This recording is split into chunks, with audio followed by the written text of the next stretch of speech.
Hey everyone, it's Evan here from the Trade Risk on Wednesday, September 6th, here with a midweek market recap video. We're going to cover all of the major markets, the current market environment, and then finish off looking at some sector analysis. We're going to jump right into the charts today with the S&P 500. That's the SPY ETF we're looking at. You can see we finished higher, up 34 basis points today. That's 83 cents in the SPY, but it was not a strong start to the week. In fact, sellers took control yesterday. It was Tuesday. That was the kickoff of the week. Monday we were closed for Labor Day holiday, and we finished down 1.78 points here in the SPY. That's minus 0.72%. So recovered a bit here on Tuesday, but still down net on the week overall. So let's sort of talk about where we are now in this picture. Let's zoom out first. Let's look at a weekly chart just to kind of smooth out the noise a bit. And you can see here we're down about $1 here on the SPY for the week right now, and we are back firmly below the lows that we made certainly from last week, but all the way back to July of this year. So we're really kind of back in this trading range. It's been almost 2 months that we really kind of topped out here above 247, 248 or so. We had that pullback down to around 242, and now we're just kind of meandering up at the upper end of that trading range. Remember, last week was the real sort of vacuum kind of move back up towards these highs here to retest the highs. And if you're on our weekly newsletter, it's completely free, goes out on weekends. We sort of talked about coming into this week, what we're looking for, and this is how we ended the week right here up on Friday. A little bit of failure at those prior highs. We had been up 6-7 days in a row. We basically said, look, heading into next week, we're looking at one of two things to happen to start us off. We're either looking for some type of breakaway and continuation here, overbought but getting more overbought, or we're going to look for a rejection back into this range. And I think that would set the tone for at least the beginning of September. And we clearly got that latter scenario. We did get a very kind of sharp move or sudden move back into this range, but I don't think we have to come tumbling down. I think it's simply working off some of those overbought conditions. And in fact, I think it's actually constructive if we can spend some time consolidating and digesting really above this 245 level, call it yesterday's lows, but really where we put a bunch of kind of supply and pivot highs in here from mid-August to late August. Then we had the kind of surge back above it. We had the low from yesterday right around here. So I think this general point here is a good sort of short-term tactical active line in the sand here for the market, for the S&P 500. I think you could look at a lot of those individual stocks. The lows from yesterday I think are going to be fairly important, at least as a short-term sort of guide, stop run, so have you. So that's the sort of very near-term level I'm paying attention to. Now, as I was saying at the top of that thought, I do think that if we can spend some time consolidating in here, that would be healthy above 245, below 248, and really just kind of carving out maybe the right side of this base before maybe a breakout to the upside. Again, that's really getting ahead of ourselves. This, alternatively could turn into a larger sort of topping pattern if we do, in fact, break below the lows from yesterday, if we come back down to 242, and if we start to kind of move in this bigger range here from 242 to 248, maybe that causes some type of distribution to kind of set in and some type of eventual rollover heading into later September. We really don't know at this point.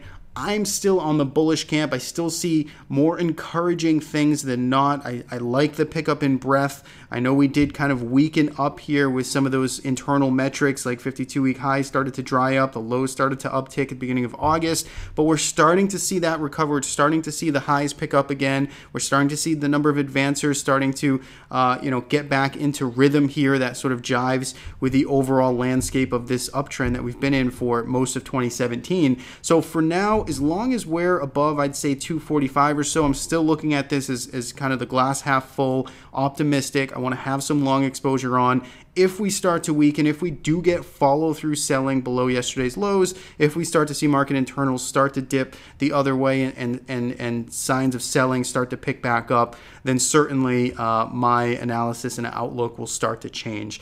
But that's the way I'm looking at the S&P 500. I put out a post yesterday saying, I think at best right now, or a very reasonable scenario situation, is just a lot of chop. And in fact, I think, again, kind of movement in here, up or down, 1, 2, or 3 points here in the SPY, I just collectively look at as all noise.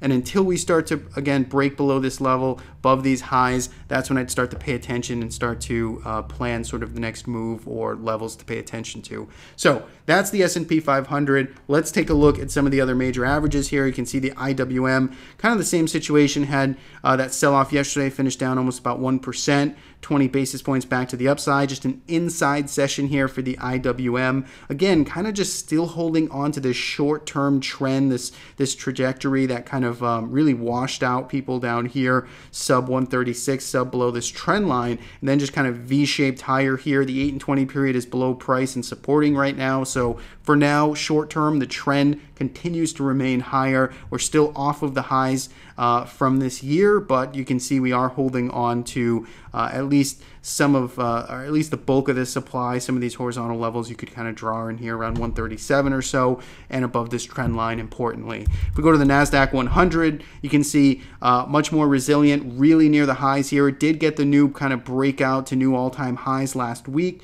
It gave a little bit back, but again, it's selling off into some rising 8 and 20 period moving averages here. So again, we should expect dip buyers to be interested when you have a technical backdrop like this. You have basically uptrends on every single time frame. So when we do get a sell-off like we did yesterday, you should expect, or at least be conditioned not to short aggressively into these uptrends, but to actually look to see if support does in fact come in and hold. You can see so far in the Qs that is happening, at least some stabilization in the near term. Getting back above 145.50, 146 ultimately is going to give us the kind of blue skies ahead with the uptrend back very firmly intact. So that's the landscape. SPY, Qs, IWM. Let's get into some other major markets here. TLT sold off today, but really had a strong move yesterday, up 1.6% here. Take a look at that weekly chart. You can see, again, 8 and 20 period bullishly aligned here on the weekly chart. If we go back to the daily, though, we did talk about this trend line in our last video and really kind of paying attention to this inflection point to see what would happen. Would it be a breakdown event like we saw in June here, or would we actually kind of stabilize and dip buyers show up? We did see, again, the latter kind of happen here. We saw an uptick in volume. We saw a sharp move off of these lows, and you can see it right back to retest these prior highs here, effectively where we topped out in June, and really from just last week or so when we ran up to about 128.50, gapped up and then failed. So again, you can see a little bit of reaction here. You can see the market is sort of, significantly sort of remembering this area up here, and we are reluctant to sort of just cleanly trend above this 128 spot. So it'll be interesting to see how we finish the week. Again, you can see on the weekly chart now, you got two sort of potential topping tails, maybe double top here in the short term. We'll have to see if that sticks, though. It's not the finishing weekly candle there. So something to pay attention to. At the very least, short-term trend does remain higher. 8 and 20 period is up here on the daily and the weekly chart, so it is a little bit tough to fight there if you are looking to be a bear in TLT. If we go to gold, gold again selling off a bit today, but still up here on the week. You can see it's had a fantastic move recently. Talked about this, clearing back above the April and June highs as of recently. The short-term trend remains higher. Maybe, it's covered quite a bit of ground here in a very short period of time, in about a month's time, but the trend remains higher. Volume's coming in, so this trend again still looks good. Support is happening on these minor sell-offs, so until that changes, you really want to stick with that trend. Silver, similar situation, breaking this trend line. Again, not as optimistic as gold perhaps, but still had a very nice move over the past couple of weeks here. It's extended from the 8 and 20 period, a little bit of volume coming in recently, so that short-term trend remains higher. Let's respect it until we get more evidence that that something is weakening or changing there. As far as oil, this had a pretty good surprising start to this week. It had this gap up above this downtrend line that has been in place since August. It's been very sort of methodically kind of selling off here, and you can see we did get that break above that trend line. We're starting to get that 8 and 20 period crossover. We didn't get a real big uptick in volume yesterday, but we did see some continuation today. So this is definitely sort of a 2-day action here to take notice. Again, depending on your time frame, again, that weekly chart here, you can see a little, a little more flat here. The 8 and 20 period trying to get back maybe bullishly aligned here, but we're going to need a strong close and perhaps some more follow through next week. $10, that $9.85 level. I've been talking about a couple of these levels along with this trend line is something important to pay attention to. I think you're getting it, so I think now is the time to at least be paying attention to USO. If you're aggressively short it, maybe you want to reconsider, lighten up. Maybe you are waiting for this week to finish to see if this strength can actually hold on in the oil market here into the weekly close. But for now, I think it's certainly a point at which you should take notice. And natural gas, this is still a long position of ours. We're still sitting in this. It's kind of taking its time, but it is showing some signs that it's trying to stabilize here. If you recall, we got back involved in this trade back here on the 21st, so it's been about 2 weeks or so that we've been in this trade. For the most part, it is, as it currently stands, it's above our entry price, but we probably spent more time in the red on this trade than in the green. You can see it's above the 8 and 20 period. It had a tough start to the week yesterday, recovered some ground today. I got that little bit of an uptick there in volume on some of these up days. So I still like the potential holding on to this trade. If we start to lose, say, last Thursday's low, that would be enough for me to basically call this trade, basically exit this trade for a loss. But until we get that follow through to the downside, until we start breaking some of this support, I'm going to hang out in here and see if we can get that lift higher. Clearly early in the trade, but let's see what can happen. And metals we already discussed. So I think that's everything for the majors. Let's talk about some sectors. The real standout, the first and most important I want to talk about is XLE. This is energy. This is a space that has been in just a long-term beaten up downtrend for this entire year since the end of 2016, where it topped out in December, and it really just hasn't gotten any love. It's starting now. It's starting to get that move higher. You're starting to see some volume come in. Maybe this move here in August to new lows was the final sort of washout. If you recall, I was looking to sort of play a bottom here or play some reversion back in July, I think it was, right in here. That ended up being a losing trade for us. Tried to get long here. We got a little bit of follow through, but not enough, and it ended up just rolling over, and we ended up getting stopped out of that trade. It made new lows, and now you can see really just starting to stabilize and starting to push back up. So maybe now, after we've sort of all gotten washed out, it's time to really ignite here in XLE. If you were to look at a weekly chart or maybe even a monthly chart, which I know is long, but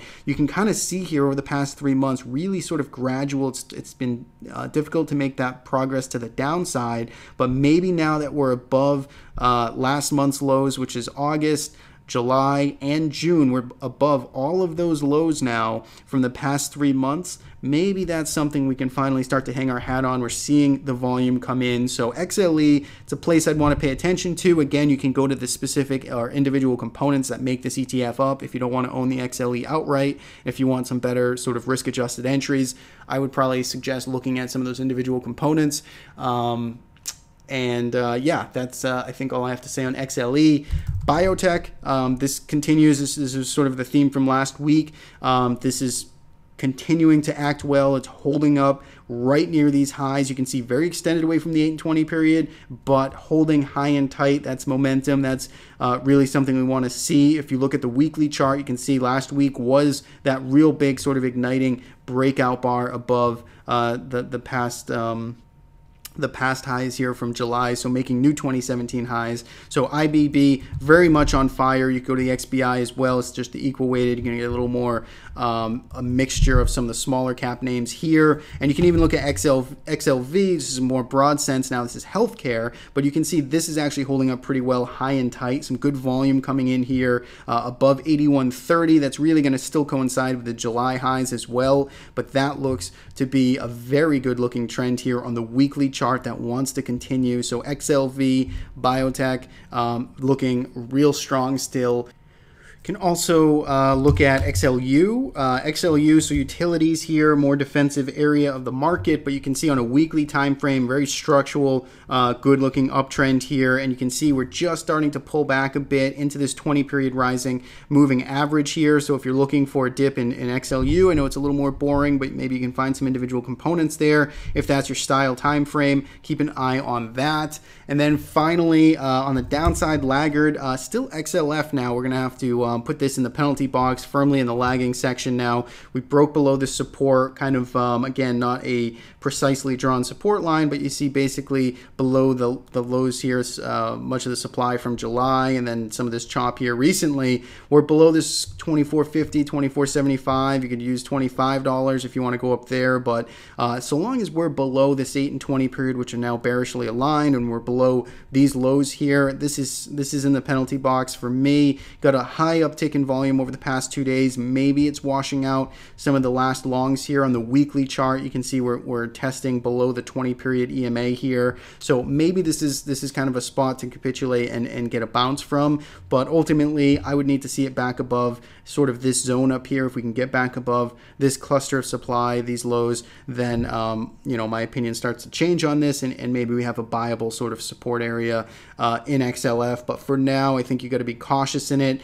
Maybe even a trade back down into these old levels down here on 23.85. I'm not interested in shorting it. I would just be sidelined from it altogether, and you know, waiting to see really what happens here. So that, I think, is basically all I had for today's video. So hopefully you guys are having a good sort of welcome back week in September. Thanks so much for watching. If you're new here, again, do subscribe to our YouTube channel. Stay up to date with all these videos. Thanks again for watching, and talk to you again soon.